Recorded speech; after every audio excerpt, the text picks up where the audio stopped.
One. Welcome. Do you pay attention to what's around you? Do you listen to things that are telling you something? Welcome to All Things Energy. Here's Dana Jensen. She's going to introduce our fabulous guest. Dana? Good morning. Good morning, Paul. Good morning, I'm Dana.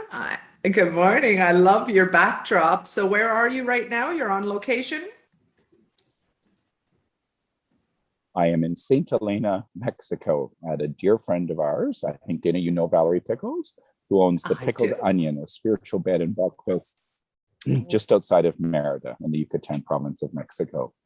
Beautiful. Sounds great. Well, I think we're going to have a wonderful conversation. We're going to talk more about what we talked about last week and seeing the signs and the symbols and really paying attention. And Paul, I'd kind of like you to, sort of step into what it is that we're not doing when it comes to connecting to our guides, to our masters, to our angels, and to our own self. I think a lot of times when we're trying to understand our own intuition, we're not really listening to ourselves the way we should. So I'd like you to talk more about what we were talking about earlier, if you'd like to go ahead and start that. Of course. So last week when we were chatting, we were talking about connecting to our healing guides. And we were discussing the fact that, we are born connected. This is not necessarily a gift. Everyone is born connected. However, our human lives begin to sort of interrupt that flow of energy, and we don't necessarily nurture it or pay attention to it as we get older. And we get very busy and consumed with our daily lives. And really, to sustain and maintain and grow that connection, we need to take time to meditate and to quiet our mind and quiet our physical being and build that connection and stay connected. So last week when we were talking, we talked again, it's about everyone has the ability. We talked a little bit about fear, right? And the fact that sometimes when we connect and we have an experience, our egos or our human behaviors kick in and we become afraid. And as soon as fear enters into it, spirit or angels will back off because they're not there at all to scare us at any level. So that can happen. So you have to be open and be willing to sort of experience what's going to happen around you. We also talked about setting intention last week, to be very careful about what you're asking for, right? You need to set your intention. You need to ask spirit for what you need or what you're looking for, because without asking, they're there. They're always around us, but they actually will not support us or help us through the process without us clearly asking. So Heather, you said it very nicely last week by saying, be careful what you ask for because it will come true. And we talked a little bit about one of the archangels. So our Archangel Raphael, who is the healing angel out of all of the archangels, shows up with usually emerald green or pink energy, which is the color of our he particularly brings forward. So moving forward and thinking about signs and symbols, Can I interrupt for 1 second? You actually just faded out there for a little bit, technical glitch. What color is Raphael? Raphael typically shows up with the color emerald green or pink in color, which is the symbols of your heart chakra or the colors of your heart chakra. So that's typically the color that he'll arrive with.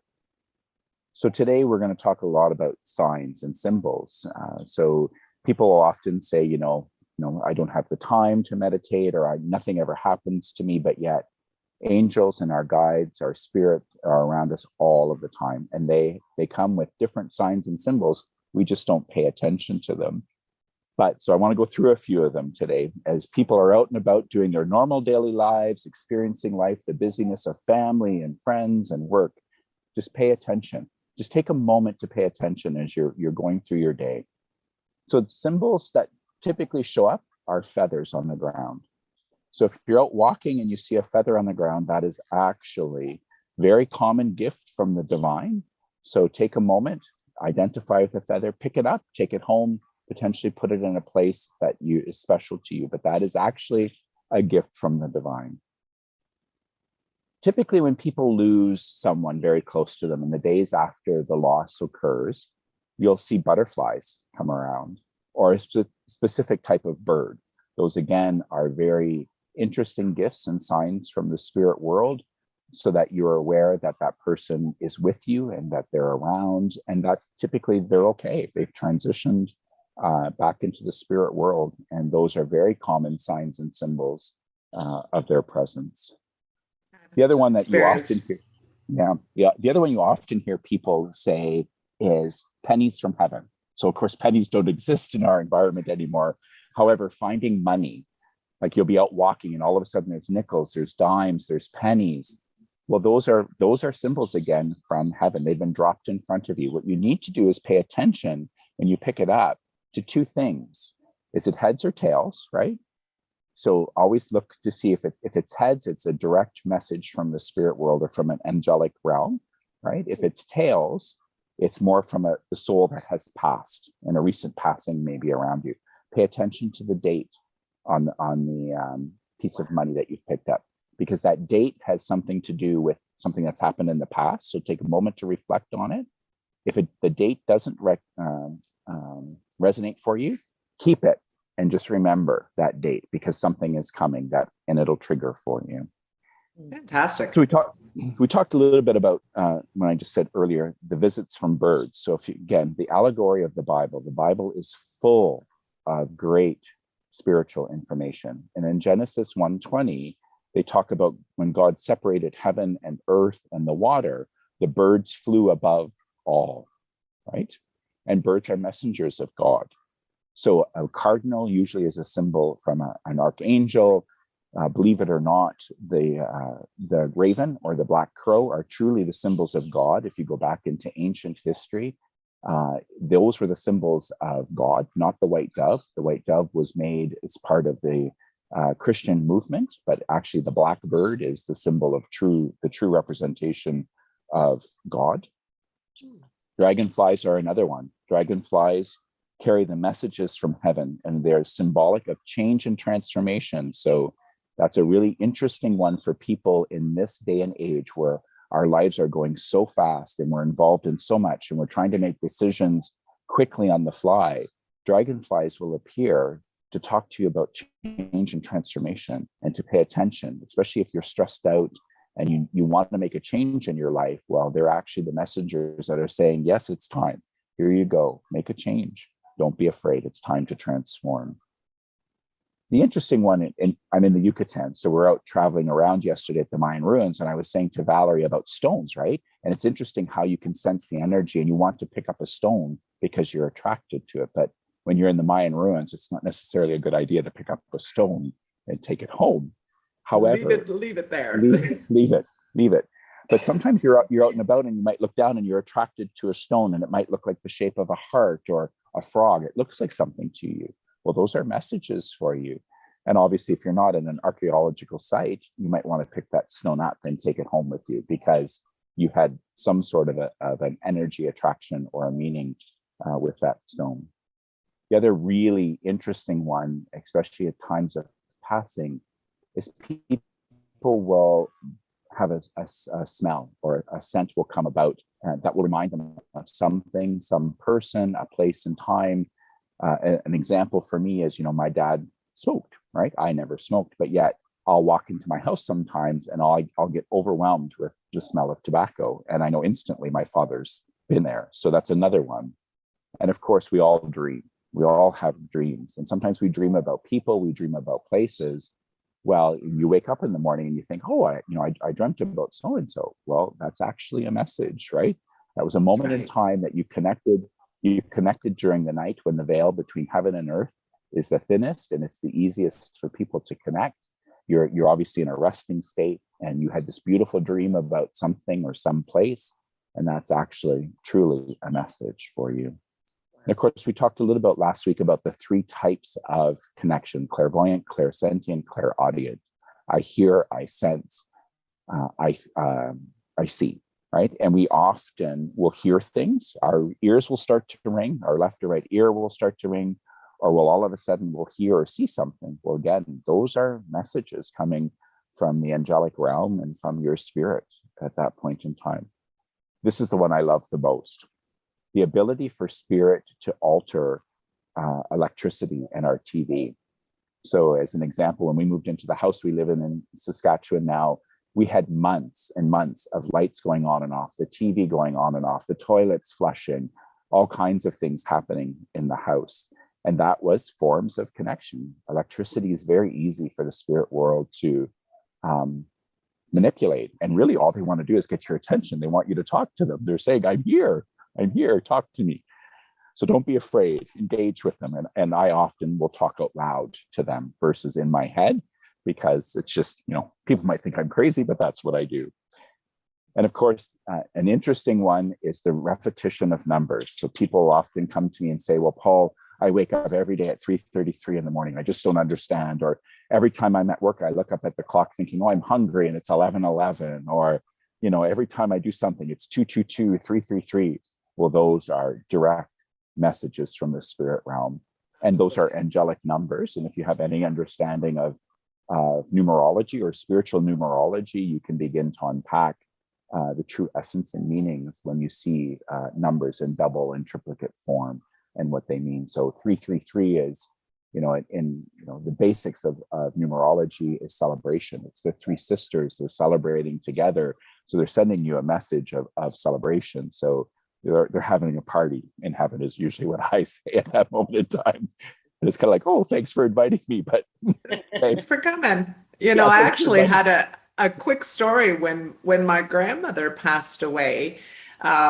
My aunt had said, listen, I have a message on my phone that doesn't have a number attached to it. Didn't have any sort of direct line that this message came from. It just ended up being on her phone. And she goes, after the funeral, you need to listen to this. And my mother had died previously, before my grandmother did. And I'm sitting in the back seat of the car after the funeral of my grandmother, and I'm listening to this message, and I can hear my mom saying, don't worry, I have her. That was the only line. And it was at a distance. It was like she was really calling long distance is really what it was. And it was a little staticky or what have you, but I mean, I hear voices and I definitely could tell that it was my mother. I must have listened to that message 25 times sitting there. And all I kept hearing her say was, don't worry, I have her. And then the message disappeared and she couldn't save it. She didn't know where it went. She didn't know where it came from, but it was on the phone. It was just such an amazing experience. And the day after my mother passed, I closed my eyes and I put this wonderful message out to the world. And I said, Mom, are you okay? Show me you're okay. And out of the corner of my eye, these 5 yellow finches came and sat in a tree right in front of me, chirped away, and then flew away at the moment that I asked. So you can actually ask the universe to show you, not just, I mean, you can ask for the signs as well. I think that's important to understand as well. And what a great sensation for you to know that in that case, your aunt transitioned and she's absolutely fine. Like, we're human, we grieve, right? It's part of who we are. But when you get a message like that, wow, how powerful and comforting it is to know that life is continuous. Her soul has gone on, has transitioned back into energy, and is surrounded with the souls that she walked the earth plane with. That's right. Yeah. Sorry, And Heather, I cut you off. No, sorry about that. But Paul, I was just so excited to hear you talk. And I know that I was to mention the card that I had pulled prior to us starting the show. And it says communicating freely. And I communicate from the depths of my being. And so it's so spot on to what message you're guiding us with today, Paul. So just thought that I would put that in now. And isn't it interesting that this morning you pulled a card and then we got online 10 minutes before the airing of this and we talked about, well, what are we going to talk about today? Well, I said, we need to follow up with listening and get the message out there to people that are so busy and are stressed out and want to understand how to connect with healing guides or just with spirit alone, that there's all these signs and symbols that happen around them on a regular basis that they don't necessarily pay attention to, but they're there. Synchronicities. Synchronicity, gotta love it. Gotta love it. So two more pieces for the listeners to think about. The other one is hearing music. So music is very emotional for lots of us. It sort of hits different levels within our being, and often you'll hear songs that again have meaning to them, or relevance to an individual, to a place, to a time, to an emotion. So music is another one that'll come on. You'll be thinking about somebody, you'll be driving, and all of a sudden your mother's favorite song will come on the radio, and it's like, holy crow, wow, that was great timing. And lastly, gratitude. Thank you, thank you, thank you. So two things to think about. One, you have to be careful what you ask for, right? And you have to ask spirit in order for them to engage. And the other one is to express gratitude at all times. So I typically start my meditations and my prayers with always thanking the spirit realm for their ever loving presence and guidance, and that I'm open to whatever is for my highest and my best at that moment in time. So ask and gratitude are two key important pieces going into meditation and coming out of meditation. And the last one is just to be open and truly start to pay attention to more than what your physical eye or what's around you in your normal day, and just pay attention, look around, because we are surrounded, guided, guarded, and protected at all times. And you will feel the shift. You'll almost feel as if the atmosphere around you becomes almost magical in a way, and things start morphing and moving, and you start seeing the trees breathe, and you start seeing the energy around people. When you open it up to the spirit like this, it's amazing how you perceive things in not such a dense reality. Yeah. So I always think that that's a good thing. Do you two pray every day? Yes, I would say yes. But my concept of prayer might be a little bit different than what the average individual looks at it from a definition, because prayer and meditation is sort of asking and listening to God. So I kind of, or the God of your understanding. So I kind of sit between the two of them, and sort of I'll set my intention at the same time that I open up to listening to what the messages are that I'm supposed to receive. Because to me, that's the guidance of helping me through a situation, because we all ebb and flow through positive and negative, or sometimes really good and sometimes not so good. But there's a lesson regardless in everything that we go through. So I want to understand the lesson. So I listen for what I'm supposed to take from the experience. Yeah. It's hard to be in that ebbs and flow, I find, that up and down, and that being not so happy, or things aren't going so well. It's hard to stay in a good sequence at that point. And I do find that a lot of people will come when they can't kind of shake out of it. They'll come for a reading when they can't shake out of this downtime. But, you can shift it. In a couple of thoughts, you can shift it really quickly. Correct. Yeah. Correct. Yes. Yeah. Heather, what about you? Yes. What does your daily routine look like? Yeah. Well, it does. I do start with gratitude, and do my meditations. Sometimes I'm still just laying in bed before I get into anything heavy of, okay, what I'm supposed to do in my day. So I'll just lay there and do my meditation. Sometimes it's pretty quick because I have 5 little puppies to tend to, but they're all part of it. And it's a wonderful way to wake up with puppy kisses. But throughout my day, yes, I'm paying attention, and I'm trying to, if I'm getting worked up or stressed out because of my other job that I have, that I find that removing myself from the situation. Okay, I've done enough. I can't change anything the way it is. I'm going to remove myself. And so that's what I do. And then I'm able to do a meditation while I have removed myself from that situation. So yeah, I don't know if it's right, but it seems to be helping. It's not right or wrong. If it works for you and it's working for your progression, it's right for you. Okay. Yeah. Yeah, Very it's good. helping you shift energy. And how wonderful to be surrounded by 5 dogs. Yes. Yeah. They're tiny. They're little things. Well, Heather, what is dog spelled backwards? God. Right. And Yep. and what are the 2 traits that a dog represents regardless of the situation? Endless love and just they're always Pure there. joy. They're yes. Yeah. Yeah. They're Uncon- just un- yeah, unconditional love and acceptance. there we is go. what- That's it. Yes. And if you think about our human existence, what are the lessons that we're here to learn on the earth plane? Right. Given any situation, can you honestly express unconditional love and acceptance? Mm. That's a tricky one for most. Yep. Yeah, think about it, because people will often ask me, and I'll say, well, think about it.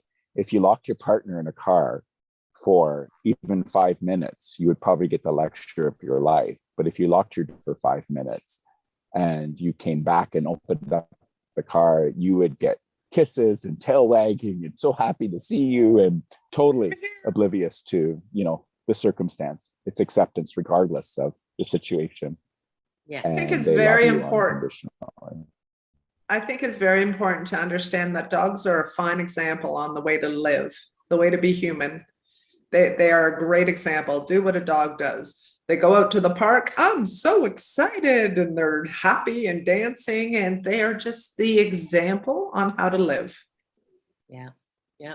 So true. I guess that's why I have 5 puppies looking for more. Is your husband looking Pay for attention. more? No.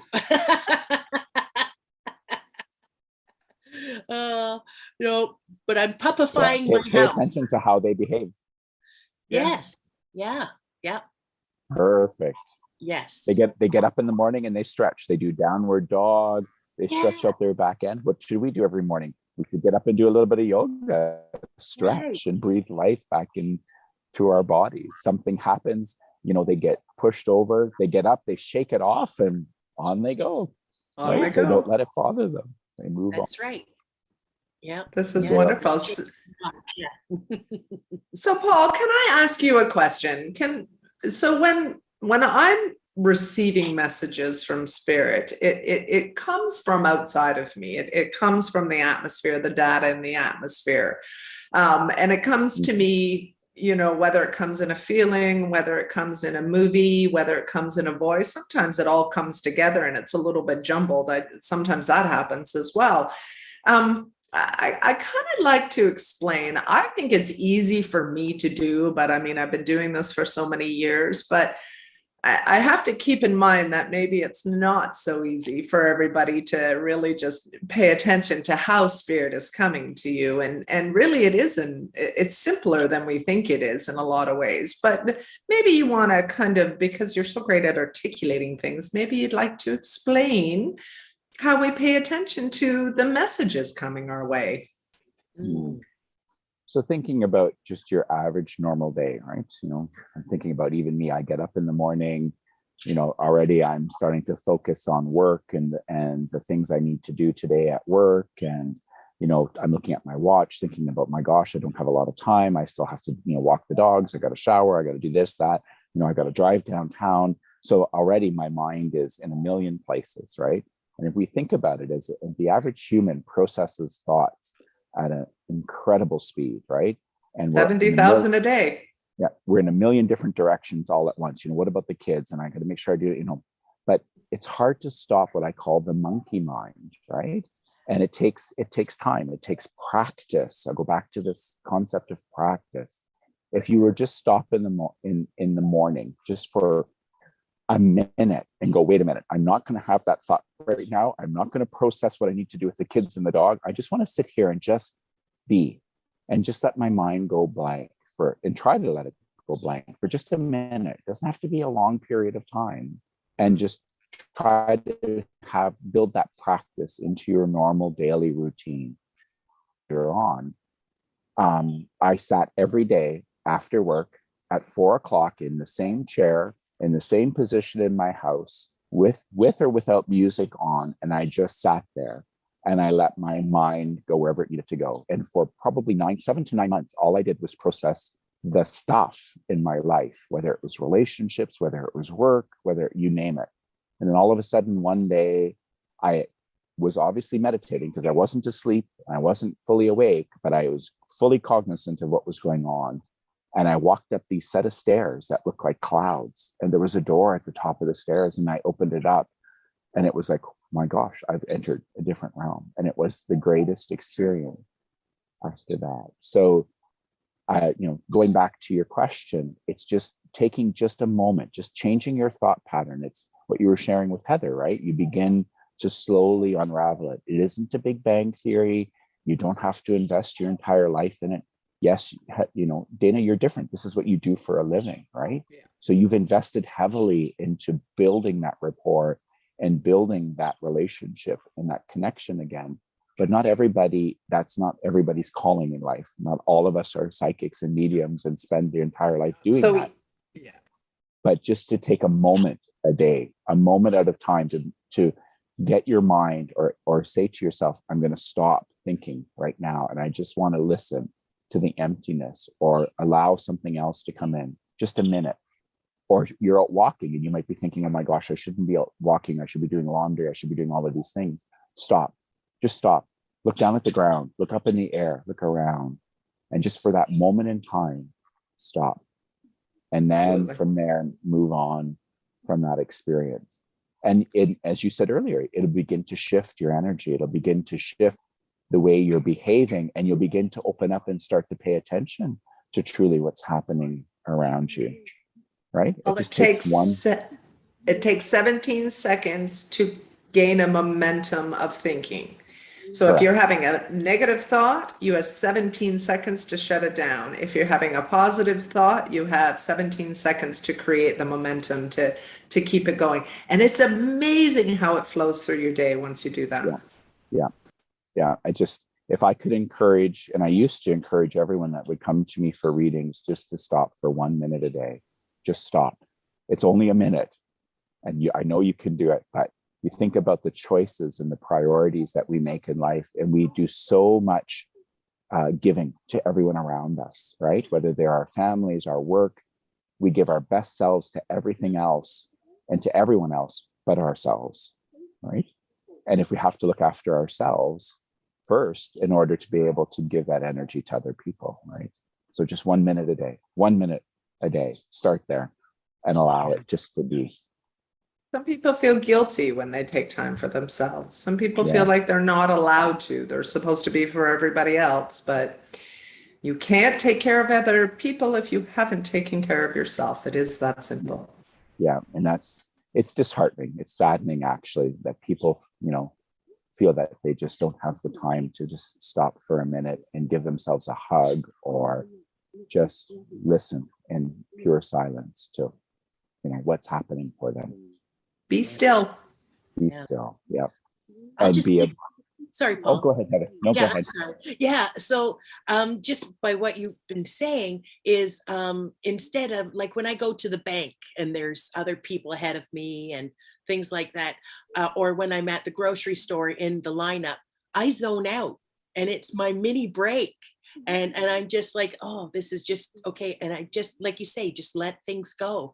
And when I get up to the, the teller or the at the grocery store, whatever, they say, oh, I'm so sorry, and I said, no, it was good. I had just chilled. I'm fine, no pressures. I'm good, So it's just those little mini breaks, like you say, that are. You don't have to think about anything. You can just observe. Yeah, just observe and watch people's behavior and how stressed out they are. And I love it when you get up to the cashier and they say, I'm so sorry about that. And I'll always say to them, stop being Canadian. There's nothing to be sorry for. Yes, being polite and being courteous and being placid is Canadian, but I think it's time that we switch that a little bit and be a little bit more powerful, if you ask me. That's just my personal opinion. Yes. Oh, good. Wow, this was wonderful. Again, we're coming up to our half an hour. And did you want to pull one more card there, Heather, just to close us out? Oh, she froze. Uh-oh. Oh, there you go. Uh-oh. You're back. She's back. I'm good. Okay. Did you want to pull one more card just to close Okay. the session here? All right. And I know I've pulled this one before, and it's making a difference. My inner light shines far and wide. Oh, So What a There great we go. card Amazing. to close. Yeah, great card Great to close card. out. So we are looking forward to seeing you, of course, next week, Paul. If you're back from the Yucatan, or well, obviously you can do it from the Yucatan, so that's wonderful. But we're hoping that you'll come back next week, and we can talk Sure. all about more of increasing our psychic abilities and our spiritual ways. I think that's fantastic. Dana, Heather, always a pleasure to connect with you. And for sure, next week, Thursday, we'll be in Cancun, but we will connect from Cancun next week. And we will talk all about spirituality and energy once again. yeah, I love it. Yeah. So blessed, Paul. Thank you so much. You're really helping me understand. And I just love it. I'm so grateful. Well, I'm humbled to be in the presence of the two of you, and it's always a pleasure to be with you. Wonderful. So thank you for watching All Things Energy. Please like and subscribe and join us every day. And don't forget to comment if there's anything that you would like to ask. We're here to help in any way we can. So I hope everybody has the most wonderful day. Be well, everyone. Take care. Yeah. Bye-bye. Bye, Paul. Bye. Dana?